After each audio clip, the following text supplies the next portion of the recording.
Soy Héctor Aguilar Camín, estamos en Discutamos México y vamos a discutir en este programa el fin de la hegemonía del PRI. Hubo un país el siglo pasado que tuvo varias décadas de buen crecimiento económico y una muy aceptable estabilidad política. Ese país se llamaba México y lo hizo bajo lo que hoy recordamos como la era del PRI, un partido hegemónico que tenía un control enorme, más que mayoritario en el Congreso, y que era el partido del presidente en turno, que por tanto tenía el control del Congreso y de prácticamente la historia, el futuro político de todos los políticos profesionales del país o de su inmensa mayoría. Yo creo que formalmente y también informalmente había pues una serie de cuerdas y de alianzas y respaldos políticos muy extensos que se fueron soltando. Y creo que hubo una serie de episodios que poco a poco, goteando, fueron partiendo esa cazuela, ¿no? En el 68. En donde ese respaldo visiblemente se fue rompiendo. Me parece que posteriormente, en términos de su relación con los empresarios, también tiene un episodio con la expropiación de la banca en el 82. Y luego una serie de episodios regionales que también, en términos de ese embudo que era el PRI, se va rompiendo. José Antonio. Me gustaría poner énfasis en una en particular, que es la crisis del modelo de desarrollo y de la economía del PRI, de la economía política del PRI, en donde cuando el país deja de crecer a tasas, tal vez no muy altas, pero sí importantes, y de poder redistribuir el ingreso y poder mantener las alianzas y los pactos de conveniencia con los actores sociales. Yo creo que en ese momento se empieza a fracturar el sistema, porque ya no hay suficientes recursos para redistribuir a la clase media. El fin de la estabilidad económica, las devaluaciones, alienan a los 76 a los empresarios, claro. 82 y también a los trabajadores. La idea de mantener a raya las demandas salariales a cambio de seguridad en el empleo y de una economía en expansión, también se acaba las posibilidades de mantener ese intercambio. Leo. Eso, y por supuesto la otra base de legitimación, creo que todavía nos tocó a nosotros, pues cuando éramos más chavos, digamos, que era estos discursos de que nosotros somos los herederos de la Revolución Mexicana, ¿no?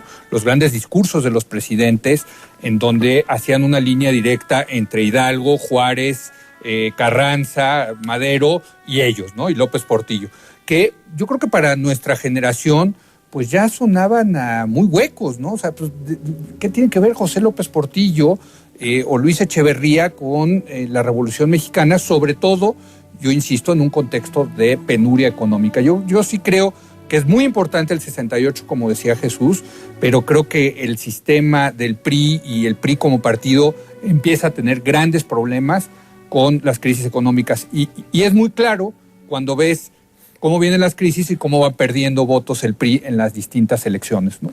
No hay en la lógica misma de esto que hace tan fuertes a los presidentes, les da tanto poder, que acaban abusando del poder y haciendo estupideces.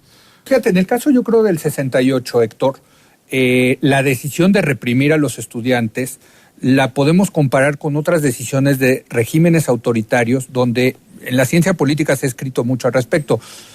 Cuando decide el régimen empezarse a abrir y le tienen un gran miedo a abrirse, ¿no? Y las primeras reacciones generalmente son muy autoritarias, muy represoras, pero también es cierto que cuando esos regímenes autoritarios empiezan a abrir, pues empiezan a caer. O sea, sí es una paradoja, ¿no? Pero ahí yo creo que el punto también tiene que ver con la falta de buenos sistemas de alerta de un régimen político, que no hay, digamos, mecanismos de información independiente, que no hay una prensa que sea realmente crítica, que dentro del propio partido no existieran corrientes que públicamente se pudieran expresar para decir, bueno, este modelo tiene que ser cambiado, tiene que haber una apuesta a la apertura. Hay una apuesta a un solo personaje. Hay una discusión muy intensa dentro. Hay una adentro, pero Sí, no es sale. pública. Y en ese mismo sentido hay una gran apuesta que después se convierte en una gran carnicería de cómo hacemos de los presidentes estos gran depositarios de la esperanza y después los hemos hecho polvo. Los límites tenían que ver finalmente con su sentido de prudencia, con su olfato, con el hecho de tratar de conservar el consenso político que era, digamos, la gran sabiduría del régimen.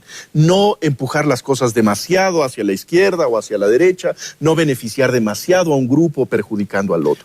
Pero tiene que ver con un olfato, no con instituciones que estén poniendo un alto, no con órganos independientes que estén ejerciendo su derecho plenamente. Por ejemplo, Echeverría toma la decisión, empezando su gobierno, de cambiar a su secretario de Hacienda y decir públicamente que no importa mucho quién lo sustituye, porque al final las decisiones económicas Se toman los pinos. se toman en Los Pinos.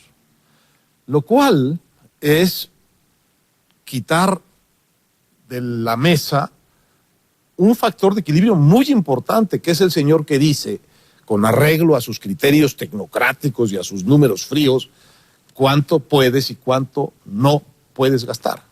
Y ese es el gobierno que conduce a la primera devaluación en no sé cuánto tiempo, en 22 años. No había habido una devaluación hasta la de 76 de Echeverría.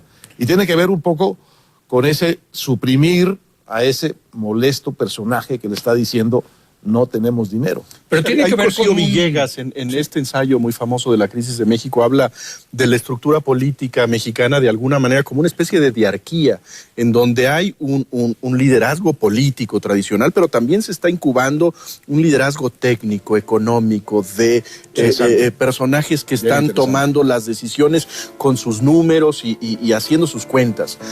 Y creo que este episodio de Echeverría nos habla de este fin del equilibrio, este olvido de cierta prudencia de cosas en donde el presidente, aunque pudiera, no debería meterse, ¿no? Bueno, ¿quién no recuerda a Echeverría yendo a ejidos con los cañeros? Hágase un fideicomiso para los cañeros, hágase un fideicomiso para los bananeros, hágase un fideicomiso para la industria aérea.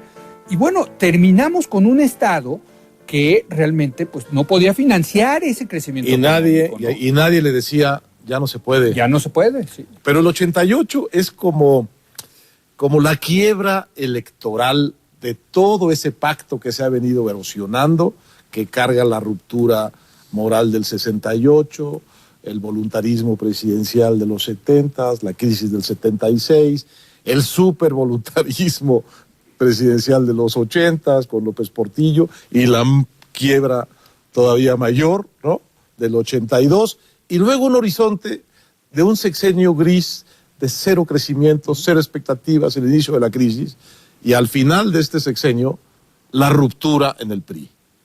La escisión en el PRI, ¿con qué nombre, no? Y en qué momento.